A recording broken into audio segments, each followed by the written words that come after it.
بسم اللہ الرحمن الرحیم نحمدہ ونصلی علی رسولہ الکریم۔ قابل احترام بھائیوں، دوستوں، بزرگوں،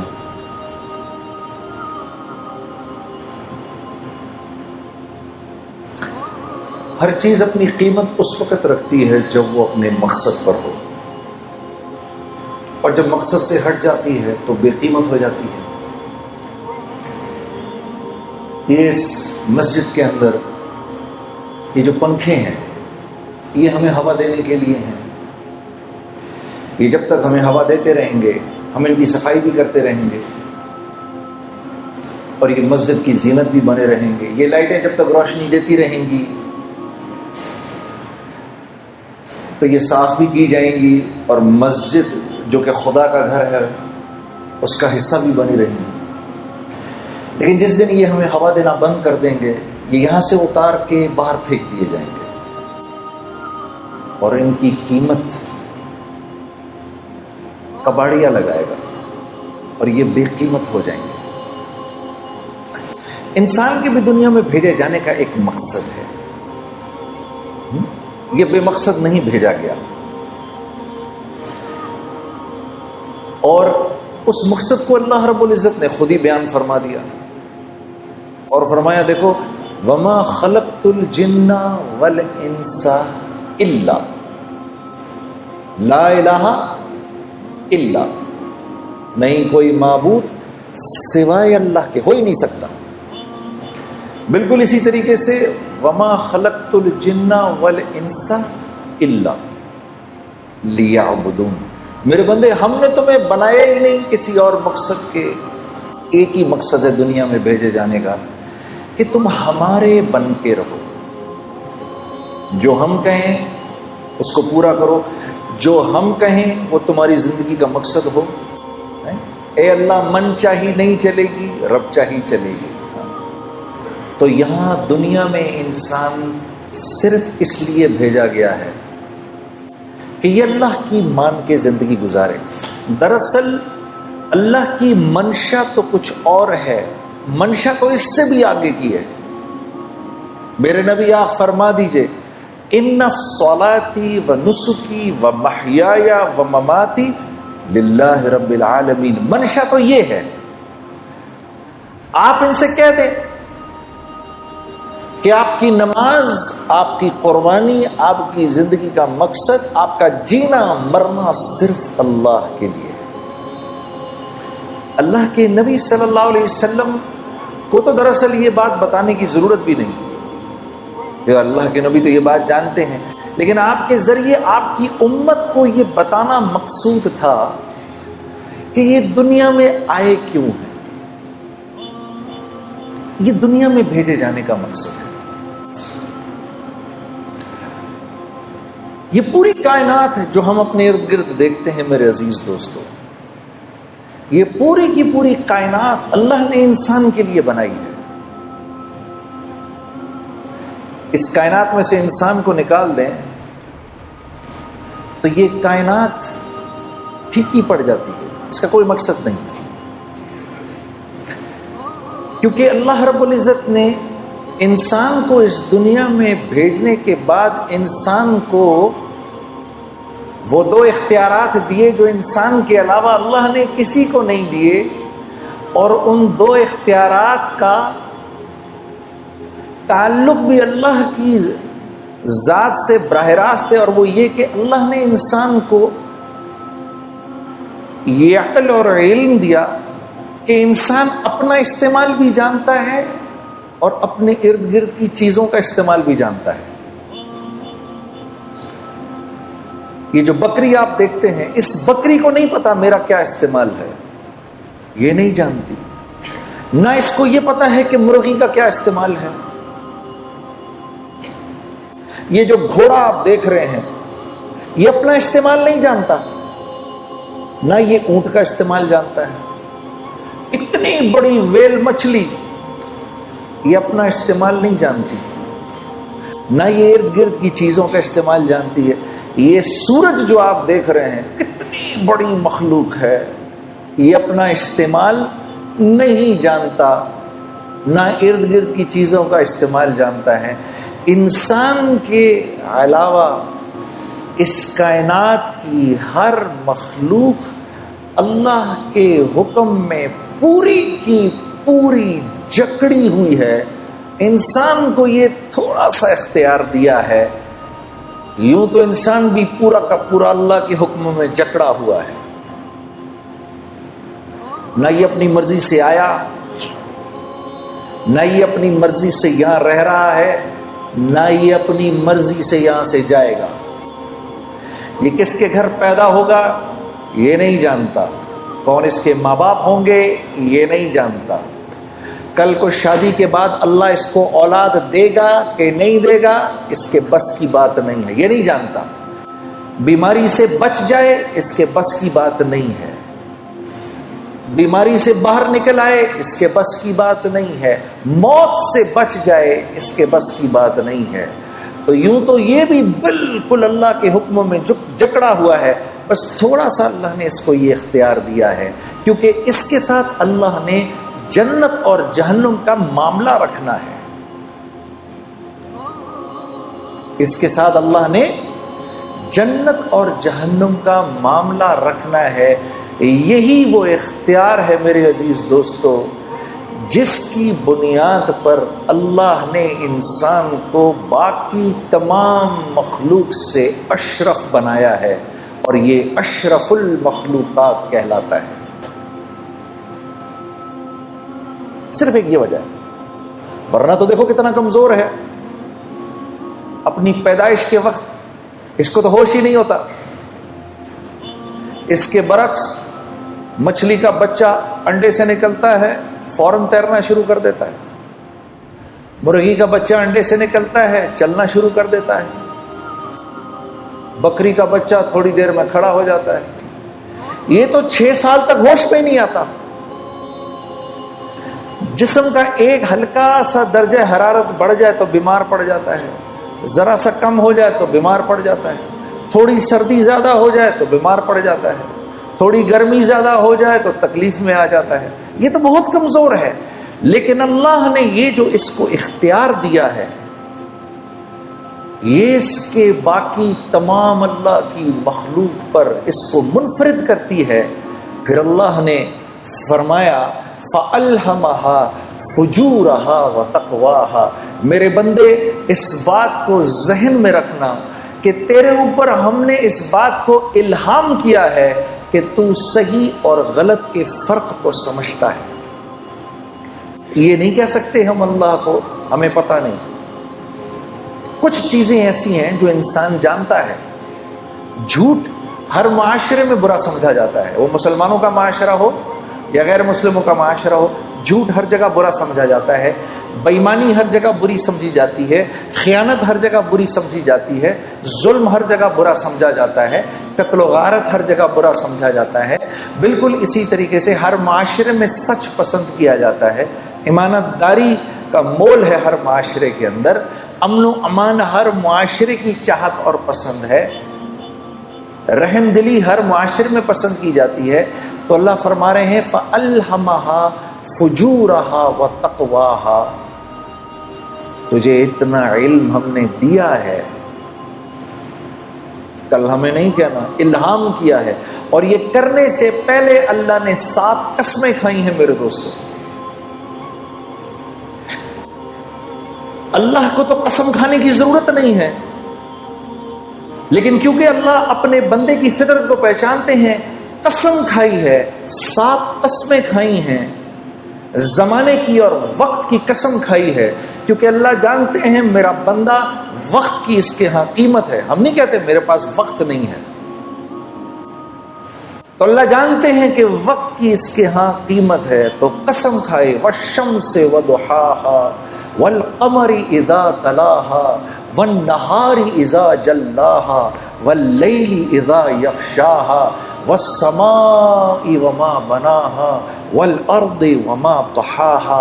6 قسمیں تو وقت کی کھائیں کہ مجھے سورج کے نکلنے کی قسم اور پھر چاند کی تمازت کی قسم اور پھر دن کے اجالے کی قسم اور پھر رات کے چھا جانے کی قسم اور پھر اس رب کی قسم عجیب کہ جس نے آسمان کو بنایا اور تخلیق کیا، اور کیا ہی بات ہے اس رب کی، اس کی قسم کہ جس نے زمین کو بچھایا اور پھر ساتویں قسم آپ کی کھائی اور کہا میرے بندے مجھے تیری جان کی قسم، اور اس رب کی قسم جس نے یہ خوبصورت انسان بنایا ہے، فَأَلْهَمَهَا فُجُورَهَا وَتَقْوَاهَا، جو اختیار تجھے دیا ہے وہ کسی کو نہیں دیا۔ لو انزلنا هذا القرآن على جبل لرأيته خاشعا متصدعا من خشية الله، جب ہم نے اس قرآن کو پہاڑ پر اتارنے کی کوشش کی، کتنی مضبوط چیز ہے،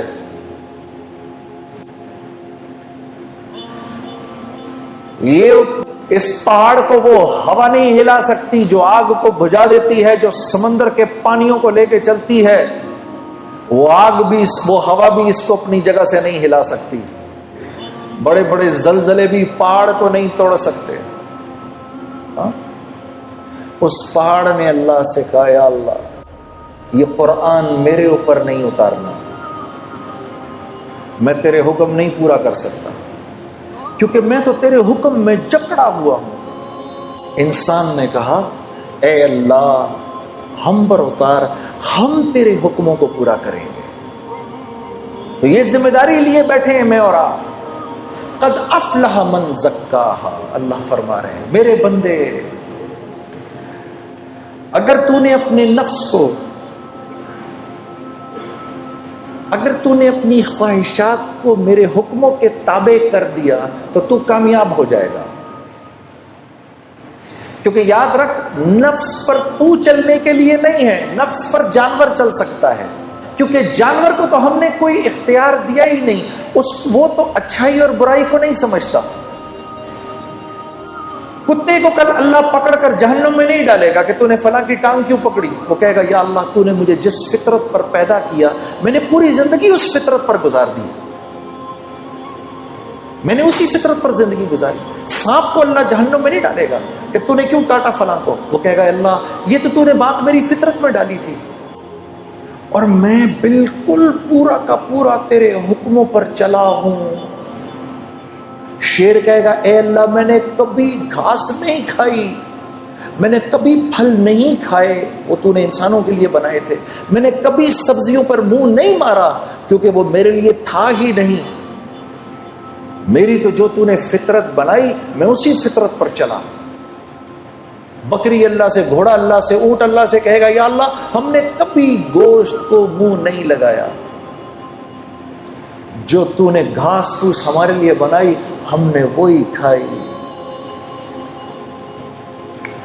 یہ میرے اور آپ کا معاملہ ہے میرے دوستوں، ہم اپنی مرضی پر نہیں چل سکتے۔ یہ وہ بات ہے جو میں آپ کو بتانے آیا ہوں، کیونکہ آپ کا ایک مقام ہے، آپ اشرف المخلوقات ہیں، آپ اپنے نفس پر نہیں چل سکتے۔ اگر نفس کہہ رہا ہے کہ سوتا رہے فجر گزرتی ہے تو گزرے، یہ آپ نہیں کر سکتے۔ چلو ایک سیکنڈ کے لیے صرف سمجھانے کے لیے ہم آخرت کی نہیں دنیا کی بات کرتے ہیں، سمجھانے کے لیے۔ جب آخرت سمجھانے لگو تو پھر کیا اگلا کہتا ہے ارے مولانا یہاں کا بتائیے کون جیتا ہے تیری زلف کے سر ہونے تک، آخرت تو جب آئے گی تب آئے گی، دیکھا جائے گا۔ ابھی یہ بتائیں میں دنیا میں خوبصورت زندگی کیسے گزاروں؟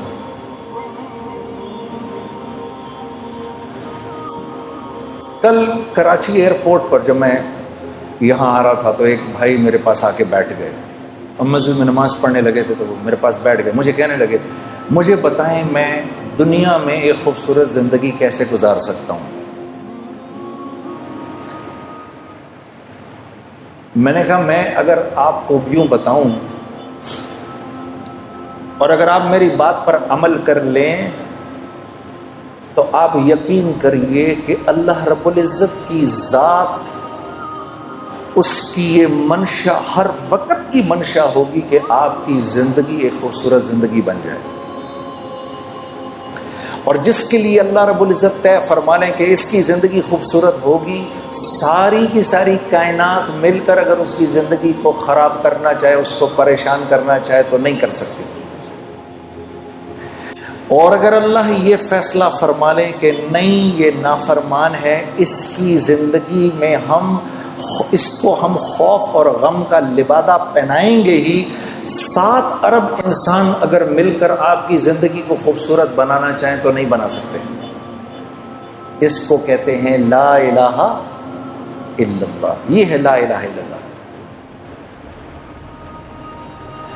کہ میری ہر حاجت اللہ کی ذات سے جڑی ہوئی ہے۔ اگر میں اپنی حاجت کو چیزوں کے اندر ڈھونڈوں گا تو میں پریشان ہو جاؤں گا۔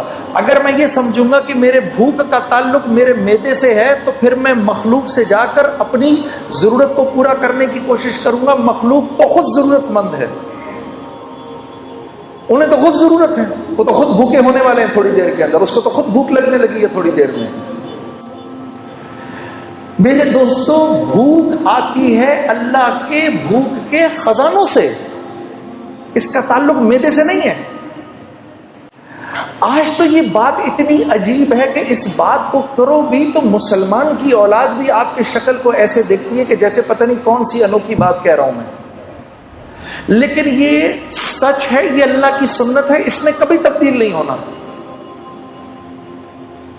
میرے بندے، وَفِي السَّمَاءِ رِزْقُكُمْ وَمَا تُوعَدُونَ، جو رزق تو اپنا دنیا میں ڈھونڈ رہا ہے اس کا تعلق زمین و آسمان سے، ساری کائنات سے نہیں ہے، یہ تو ہم آسمان سے اتارتے ہیں تیرے لیے، پھر تو جھوٹ کیوں بولتا ہے؟ اب وہ مجھے نوجوان کہہ رہا، مجھے بتائیں میں کیا کروں؟ میں نے کہا بھائی دیکھو،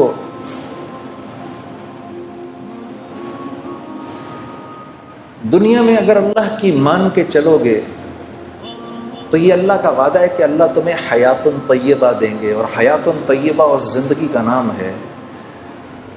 جو زندگی اللہ لمبی کر دیتے ہیں، نیک انسان کی زندگی اللہ لمبی کر دیتے ہیں، اس کی تقدیر بدل دیتے ہیں۔ اس کی تقدیر میں جتنے سال لکھے ہوتے ہیں، جب اس کی زندگی کے اندر اپنی فرما برداری دیکھتے ہیں تو اس کی زندگی کے سالوں کو بڑھا دیتے ہیں۔ آسمان سے رزق کے وہ دروازے کھولتے ہیں جو اکثر نہیں کھولتے، اس کے لیے خاص رزق اترتا ہے۔ اللہ اس کو لمبی زندگی دیتے ہیں، بیماری سے پاک زندگی دیتے ہیں، خوف سے پاک زندگی دیتے ہیں، غموں سے پاک زندگی دیتے ہیں اس کو۔ تو میں نے کہا یہ رزق جب تمہارے گھر آئے گا تو اب تم مجھے خود بتاؤ، جب یہ تمہاری اولاد کے جسم میں یہ خون میں دوڑے گا تو اولاد اللہ کی فرما بردار بنے گی کہ نافرمان؟ تو میری شکل دیکھنے لگا، پھر کہنے لگا نافرمان۔ میں نے کہا یہ رزق جب بیوی کے خون میں جائے گا وہ وفاداری کرے گی بے وفائی؟ کہنے لگا جی بے وفائی۔ تو میں نے کہا اولاد ہو نافرمان، بیوی ہو بے وفا، تو زندگی سکون میں گزر سکتی ہے؟ میں نے کہا گھر کے جو نوکر چاکر ہیں جب وہ یہ کھائیں گے تو تمہارے ساتھ وفاداری نبھائیں گے کہ بے وفائی کریں گے؟ کہا جی بے وفائی۔ میں نے کہا جب یہ تمہارے جسم میں جائے گا یہ نافرمانی کا رزق تو تم اللہ کی فرما برداری کرو گے نافرمانی کرو گے؟ رات کو تہجد کے لیے اٹھو گے کیا پھر تم؟ رات کو تہجد کی نماز پڑھو گے کہ فلم دیکھو گے؟ کہتا جی میں پوری بات سمجھ گیا، میں پوری بات سمجھ گیا۔ فَأَلْهَمَهَا فُجُورَهَا وَتَقْوَاهَا۔ میں نے اس کو اٹھ کے گلے لگایا، میں نے کہا اگر تو نے دل میں اس بات کا عزم بھی کر لیا ہے کہ آج کے بعد میں اللہ کی فرما برداری کروں گا تو خدا را بیٹھ کے میرے لیے دعا کر، اللہ مجھے بھی معاف کر دے کہ اس وقت اللہ کی رحمت نے تجھے ایسے گھیرا ہوا ہے کہ اگر اس بارش کے تھوڑے سے چھینٹے مجھ پر بھی پڑ گئے تو میں بھی نکل جاؤں گا۔ کیونکہ اللہ کا جو بندہ اندر سے اس بات کا عزم کر لے، اے اللہ آج کے بعد نافرمانی نہیں کروں گا، میری مدد کر، آج کے بعد میں تیری فرما برداری کی پوری کوشش کروں گا، جو بندہ اس بات کا صرف دل میں عزم کر لے اللہ کی رحمت اس کے ساتھ ہو جاتی ہے۔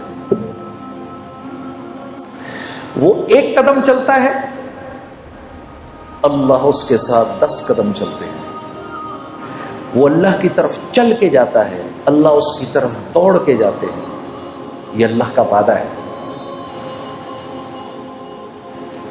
یہی قریب میں جو رائے گنج کا مرکز، میں پہلی دفعہ جب یہاں سے 4 مہینے لگا کر گھر گیا تو گھر مفتی تقی عثمانی صاحب سے میں نے گزارش کی، حضرت تشریف لے کر آئے. اور یہ بات جو بھی میں آپ سے کہہ رہا ہوں نا، اللہ کے لیے اپنے نفس پر پہلا قدم رکھنا، پہلا قدم نفس پہ رکھنا، دوسرا قدم جنت میں. تو طبیعت پر بڑا بوجھ پڑ رہا تھا، میں کیسے کروں گا، میں کیسے کروں گا. آج کے بعد اگر نامحرم عورت سامنے آئے گی تو میں نظریں کیسے ہٹاؤں گا. سامنے سے نامحرم عورت آئی، آپ کی اس پر پہلی نظر پڑی اور آپ نے اپنی نظر جھکا لی، اسی لمحے اللہ پچھلے سارے گناہ معاف کر دیتے ہیں. اور ایمان کی وہ حلاوت عطا فرماتے ہیں جس کو آپ اپنے سینے میں محسوس کریں گے. اسی لیے اللہ رب العزت نے اپنے بندے کے اپنے طرف آنے کو جہد سے تشبیہ دی. اللہ رب العزت کا ارشاد ہے والذین جاہدوا فینا، میرا وہ بندہ جو میری طرف آنے کی جہد کرے گا. آرام سے نہیں آ سکتا، آرام سے نہیں آئے گا، نفس پر بوجھ ضرور پڑے گا. جو جہد کرے گا، جب بیٹا کسی غلط بات کا مطالبہ کرے تو بیٹے سے کہے گا بیٹا باوجود اس کے کہ تو میری اکیلی اولاد ہے، لیکن میں کیا کروں، یہ گناہ میں نہیں کر سکتا کیونکہ اللہ اور اس کے رسول کا حکم نہیں ہے، یہ میں نہیں کروں گا بیٹا، یہ میں نہیں کر سکتا. اس کو اللہ فرما رہے ہیں والذین جاہدوا فینا، جو میری طرف آنے کی کوشش کرے گا، لنہدینہم سبلنا، میرے بندے غور سے سن، میں ضرور در ضرور تیرے لیے اپنی قربتوں کے راستوں کو کھولوں گا، پہنچ جائے گا تو میری طرف. تو میں نے جب یہ بات سنی تو میں مفتی صاحب کا چہرہ دیکھنے لگا. میں نے کہا حضرت مجھے بات سمجھ نہیں آئی، مجھے سمجھائیں ذرا، مجھے نہیں بات سمجھ میں آئی. اللہ کی قربت کے راستے کیا ہیں؟ تو فرمانے لگے کبھی اس ماں کو دیکھا ہے جو پہلی مرتبہ اپنے بچے کو زمین پر کھڑا کرنے کی کوشش کرتی ہے، 8، 9 یا 10 ماہ کا بچہ ہوتا ہے یا 1 سال کا. جب اس کو پہلی دفعہ کھڑا کرتی ہے تو اپنی دونوں انگلیاں اس کے ہاتھ میں دیتی ہیں، پھر اپنے ہاتھ چھڑوا کے پیچھے ہو جاتی ہے. اب بچہ ماں کی طرف بڑھنے کے لیے پہلا قدم اٹھانے لگتا ہے، ابھی پہلا قدم اٹھا نہیں سکتا، ماں فرتے جذبات میں دوڑ کر اس کو پھر گلے لگا لیتی ہے. جب بندہ اس بات کا عزم کرتا ہے میرے رب تو کتنا میرا کریم رب ہے، اب تک میں نے کتنا تجھ کو ناراض کیا، آج کے بعد یا اللہ میں تیرے حکموں کو نہیں توڑوں گا، میں پوری کوشش کروں گا کہ یا اللہ میں تیرے حکموں کو پورا کروں، کمی بیشی رہ جائے تو معاف کر دینا. جب وہ یہ ارادہ کرتا ہے تو اللہ رب العزت دوڑ کے آ کے اپنے اس بندے کو سینے سے لگا لیتے ہیں. ارادہ ملک کا بادشاہ، ملک کا حکمران ابھی اس بات کا ارادہ کرتا ہے، وہ جھوٹے منہ کہتا ہے، جھوٹے منہ میں اس ملک میں اللہ کے حکموں کو پورا کروں گا، اللہ کی مدد براہ راست اس کے ساتھ ہو جاتی ہے. جھوٹا ارادہ، اس کا کوئی ارادہ نہیں ہے. جب ہم کہتے ہیں نا حسبی اللہ، سوچے سمجھے بغیر ہم کہیں نا حسبی اللہ، بس اللہ میرے لیے کافی ہے، اللہ کافی ہو جاتا ہے. حسبی اللہ لا الہ الا هو علیہ توکلت وہو رب العرش العظیم. میرے دوستو یہ وہ دعا ہے جو دن میں اگر کوئی 7 مرتبہ شروع میں اور 7 مرتبہ شام میں اس دعا کو پڑھ لے پورے دن کے لیے، اور یہ وہ واحد دعا ہے جس کے بارے میں اللہ کے نبی نے فرمایا یہ میرا کوئی امتی اگر دھیان کے بغیر بھی پڑھے گا اللہ سارا دن اس کے ساتھ ہو جائیں گے. حسبی اللہ، میرا اللہ میرے ساتھ ہے. کبھی اکیلے میں بیٹھنا، اللہ سے اپنے گناہوں کی معافی مانگ کے پھر تھوڑی دیر میں دل کو ایک تسکین ہوگی، 2 آنسو نکلیں گے، سمجھ جانا اللہ نے خوش ہو کے معاف کر دیا۔ پھر کہنا آنکھیں بند کر کے حسبی اللہ، پھر یاد کرنا کہ بھائی نے کہا تھا یہ بات، ساری دنیا کا مزہ ایک طرف، یہ جو 2 بول تم بولو گے حسبی اللہ، اللہ ایسا سکون دل میں دیں گے کہ تم کہو گے دنیا کی دولت بھی اس کے آگے ہیچ ہے۔ حسبی اللہ۔ تو ہمارا مسئلہ نیکیاں کرنا نہیں ہے، نیکیاں تو ہیں، دیکھو کتنا بڑا مجمع آ گیا جمعہ پڑھنے کے لیے، باہر بھی کتنے بیٹھے ہیں۔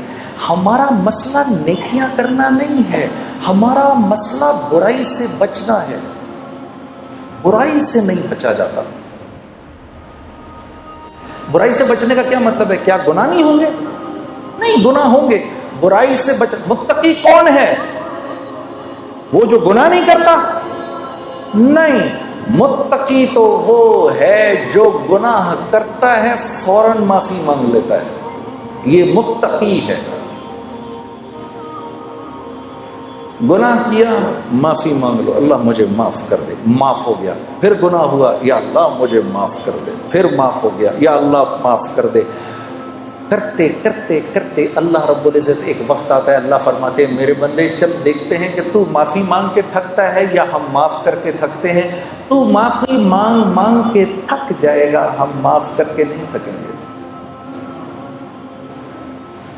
یہ تو ہم اللہ کو پہچانتے نہیں۔ آپ دیکھو، یہ اسکول میں تو سبھی گئے ہیں، 8 بجے کا ٹائم، بھائی 8 بجے اسکول میں جانا ہے، 8 بجے نہیں پہنچو گے تو کیا ہو جائے گا؟ گیٹ بند ہو جائیں گے۔ اس کے بعد گھسنے دیں گے اندر؟ نہیں گھسنے دیں گے، چلو بھائی باہر نکلو ادھر سے، گھر جاؤ۔ اب ادھر مؤذن اذان دیتا ہے، اللہ اکبر اللہ اکبر، اس رب سے بڑا کوئی نہیں ہے، یہی سب سے بڑا ہے۔ اذان ہو گئی، اذان کے بعد اللہ رب العزت کا حکم آنا چاہیے تھا، چلو بھائی بند کرو، مسجد کو بند کرو، اب کوئی مسجد میں نہیں داخل ہوگا۔ تو مؤذن سے کہا رک جاؤ رک جاؤ، ابھی تو میرے بندوں نے اذان سنی ہے، انہیں 15-20 منٹ تو دو، ابھی میرے بندے کاموں میں لگے، ابھی آئیں گے، میرے بندے ابھی آئیں گے۔ مسجدوں کے دروازے کھول دو، کیونکہ مسجد میری رحمت کی جگہ ہے، میرا گھر ہے، ابھی میرے بندے آئیں گے، کوئی بات نہیں اگر تھوڑی دیر ہو گئی تو، ابھی تو یہ آئیں گے۔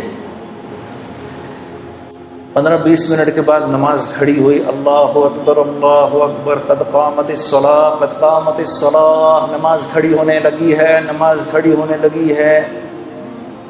اب تو کہہ دینا چاہیے تھا اللہ کو، مؤذن کو، چلو جاؤ اب جا کر گیٹ پر تالے لگا دو، ہونا چاہیے تھا۔